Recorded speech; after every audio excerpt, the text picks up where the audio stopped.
Everyone. I am so excited today because I am speaking with author Barbara O'Neill about her book called The Art of Inheriting Secrets. And it comes out this week. Actually, it came out yesterday, and I'm so excited for her. The links will be listed below, and this is gonna be an audio. We're talking on the telephone, which I love too, and I'm just so excited that she had the time to talk with me. So everyone, here is Barbara.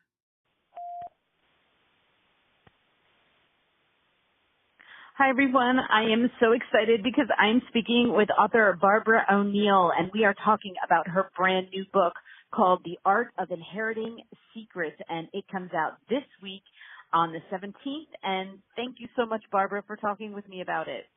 Thanks for having me. I love this book so much. Uh, Oh, it you makes my heart feel so happy. Oh my goodness. Okay. Well, she loses her mom, Olivia. Okay. So the book is about a woman who loses her mom, but gains this estate in England, and she's in San Francisco. And I've lost my mom. I don't know if you have, but I lost my mom in 2011. So. No, I have not lost my mom, but I have lost a very, very beloved uncle like 6 months before I wrote the book.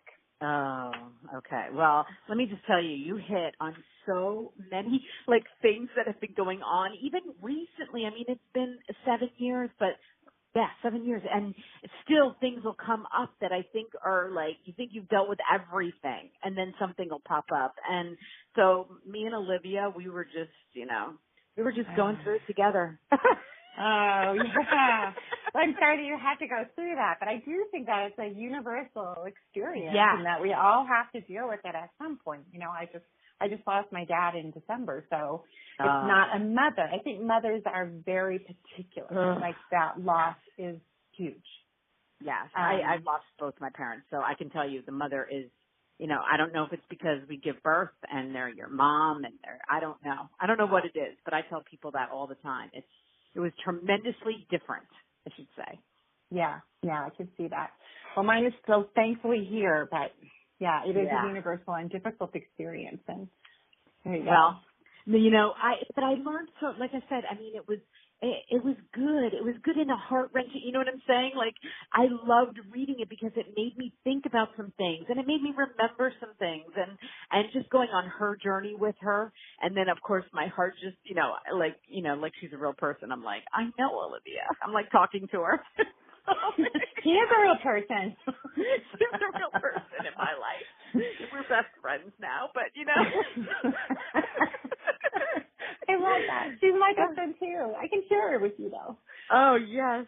And you know what? I didn't write down, and I so wanted to. So you have to tell me the thing that she always said to our mom. Like, what was it? What was the phrase? It's like, "What do you want me to do?" Or it was a little bit different than that, though. But basically, when she would talk to our mom and say, "What would my mom do?" Or some, or what are you trying to do here? What are we trying to say? Or when she came her through some things, and I'm going to do, I started to do that while I was reading the book. I was like, there are things going on in my life. And I'm like, I don't know. I never thought of it this way before. So it was you good for can me. just ask your mom. Like, what do I do, Mom? There you go. Well, I used to. So, and that's what I loved about her is that she did too. And it was so raw for her because it had just happened. And I remember that feeling, that raw feeling that we have. And, so it did take me back, and I was kind of happy that I wasn't as raw anymore, that you're not at that place. But I love that you wrote her in that place where it was so raw for her, everything, every memory, every discovery of, finding out about her mom. Isn't it interesting that we're not that, or I should say me, I wasn't that curious about my mom's life until she did die and I couldn't ask her questions, okay? I think that happens a lot. And I think that we take for granted that we know our parents. And I'm noticing this with my kids who are, they're men, but they kind of they don't have this conception that I'm a whole person with lots of experiences behind me. And I think it's really funny. I mean, I actually do talk to my parents. I talk to everyone about their life experiences. Right. So I really know my parents. I really know, I know my mom's story. And I wish I had known a couple of other things about my dad. But yeah. But I Yes. think in general, we don't take the time to listen to them because we think we already know it. We really do. I really thought that I'd asked her everything, okay, until she died, and I was like, oh, then I thought of other questions, and you know, my childhood was kind of interesting, as like Olivia's was a little interesting, you know, start, Mm-hmm. and we don't give spoilers, but that's all I'm gonna say, and Okay. you know, like I thought I knew everything, but I didn't. I did not. Yeah.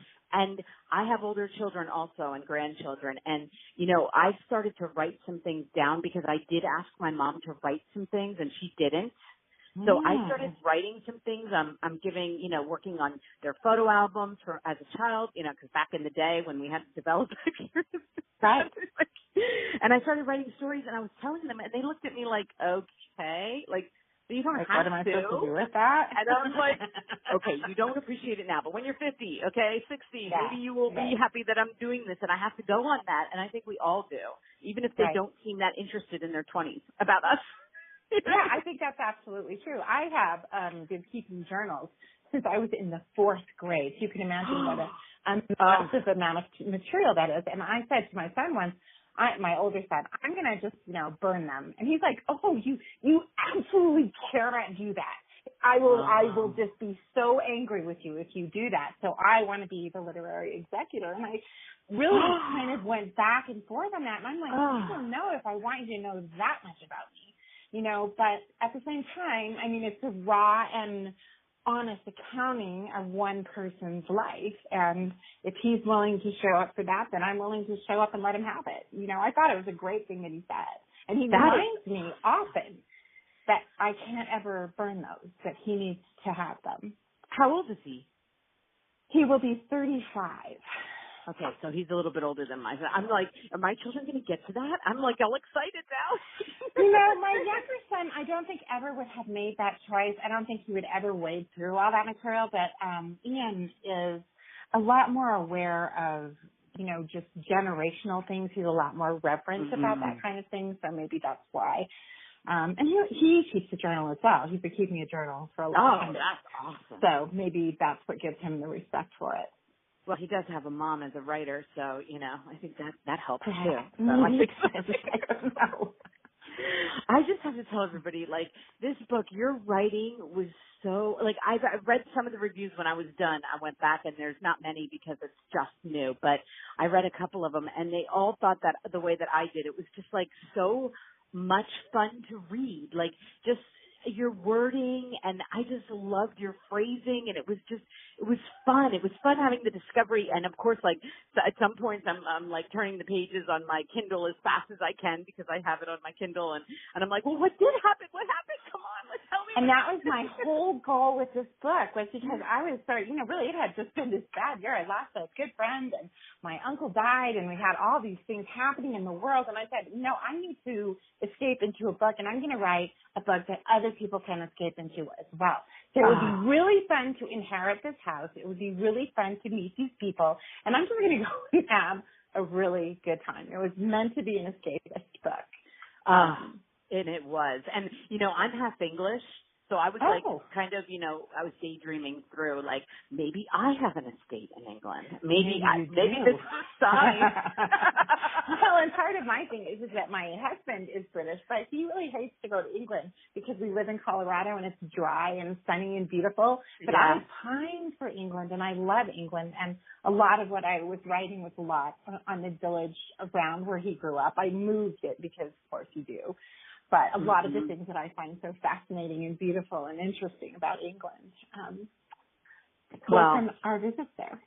Yeah, and I love the history that you brought into this house, and because I love English history, and you know, you just dabble it here and there, but it added to the flavor of it enough for me to be like, yes, this is why I love England, you know. And but that's one of the things that makes it so fun, right? Is that around every corner is some, you know, ancient thing has like people and ideas and things attached to it. Everything has a history. It's fun. Yes, and like, you know, we're so used to in our country, history is, you know, 250 years of history or something, you know, like, well, it goes a little bit farther than that. But, you know, when you go to England and it's like way back, like, incredibly Right. far back, you know? Right. And that's super fun. Yes. Yes, absolutely. Well, you know what? Okay, so what I've been doing recently, and I started it with thrillers, but then I started doing it with every book, is that I will finish the book and then I go read the first chapter. And I am loving doing that because at first with thrillers, I just wanted to see the setup. And since this isn't a thriller, I went back anyway because I was like, how did she do that? And then it makes me like really appreciate how brilliant you are when you set me up like that. And then I'm like, look at how she set me up. Look at that. Because you forget how you got set up. And I'm loving the last line of the first chapter. And I've been telling authors this, you know, when I see a good one. And I had to chuckle at yours. I chuckled more reading it the second time because now I know Olivia. And I go back and I see her sense of humor in the last line, and she's like trying to write up an article because she's a writer for a magazine, and she's trying to write up an article on fish and chips. And she says, "I'm going to tell you the last line." She says, "It was probably just as well that I didn't," because she ends up not writing. I just had to laugh because, you know, it's Right. English humor, you know. Yes, quite sad. And then it just made me love her, you know. I was just like, that's where I ended the book. And I was so happy about that. It's like that was my last line of the book, of your book. And you know. That's kind of interesting. Yeah, I mean, not many. It's weird. I do read a lot. We have to understand this, okay? So I make it, you know, I have to find ways of making it different and new for me. And I was like, oh, what a great last line for me to just end her, you know? And Oh, that's so fun. I love that. yeah. So anyway, but this is your 11th book. Is that correct? Yeah. Wow. Okay, so give us the time. I know you're publishing through Lake Union, which I love. Lake Union, okay. I love them too. It has been a really great publishing experience. Everything about it has been absolutely fantastic. So I'm really happy. That over and over and over again. And I always want to give them props because they are so generous to me too. They are amazing to work with, and I am loving their covers have been amazing lately. I have been so happy with their covers. They've just stepped up their game. I love your covers so much. I can't wait to see it like in a bookstore because I only saw it on my Kindle, but I'm like, I love that picture so much. It's I love perfect. that. You know, and one of the things I loved about it was that I was given a lot of input and approval, and I was allowed to really participate in the process, which is not necessarily the case at other publishing houses. So this was new for me, and it was wonderful. Oh, so that's what I was going to ask you. How many of your books have been published through Lake Union? This is the very first one. I wrote 5 books for Bantam and 5 books for Valentine. And then this is my first one for Lake Union. And I've heard over and over again from authors who have been traditionally published and then moved to Lake Union what the experience, you know, because they have a little bit of experience out there with other people and other companies, and then they go to Lake Union and they're just like thrilled with the experience and you know, the leeway you get in your writing. Well, you know, what I would say is that Lake Union is traditional publishing. It is. You know what? It is now. We can call it that, right? Yeah, I would say it is. As far as I'm concerned, I mean, I think that the way they treat their authors, and I mean, like I've had really good experiences at other houses as well. I don't want to diss everybody else, but I'm going to say that in terms of the way the contract reads, in terms of the way, you know, like the books are published, in terms of the professionalism, and I would say that the editing was absolutely top notch. So all of that to me is traditional publishing. The books are going out in the world the same way. So yes, I think the thing that I love about them and why I always used to, you know, I think of them as non-traditional in the sense that they'll let you write as much as you want to write. Like they're, you know, they're a lot different in, you know, like, no, you can only do this 1 book a year or 2 books a year for different contracts where, you know, I've heard from authors that, you know, they give them the freedom of writing how they want to write, you know, whether they want to do that or whether they don't want to do that. It just doesn't matter. And that's why I love them so much. I mean, they are quite author-centered. Yeah, I mean, it's really great. Yeah. So, you know, when I saw the cover, I knew it. I just knew it. I didn't look. I was like, this is Lake Union. And I was like, yep, I was right. Oh, that's so funny that you knew. Well, I've done a lot of different authors from Lake Union, so I'm getting a feel for what they have. And so I was right, and that makes me really happy about that. But anyway, because like I said, I can just tell in the last year or two, they've just really stepped it up on the covers, and it makes me so happy. And they tell story, and this one I felt like really told a story, and and thank you. I will pass that on. yeah. Yes, you can pass that on. But I am really happy that that I got to talk to you about this, and I just to get the opportunity to tell you how much I enjoyed the experience of reading your book. I just and that's how I talk about it. I'm like, I get to tell Barbara today how much I loved her book, and that just makes me so happy because it's going to be out there for the whole world, and Like for me as an author, what makes me happy is that like I've spent all this time with these people and they're like my friends, like we were talking earlier, Olivia, our friends, and I know them. And so then I have to like let them, it's like when your kids go off to college, I have to let them go off into the world. And then when I meet people who actually have been spending time with them, I feel so happy. It just makes me feel filled up and, just absolutely delighted. So. Oh, that's awesome. So are you working on another book this is crazy for you right now because you're out, presenting this book to the world. And so I'm sure you're really busy with that. But is there something else in the works?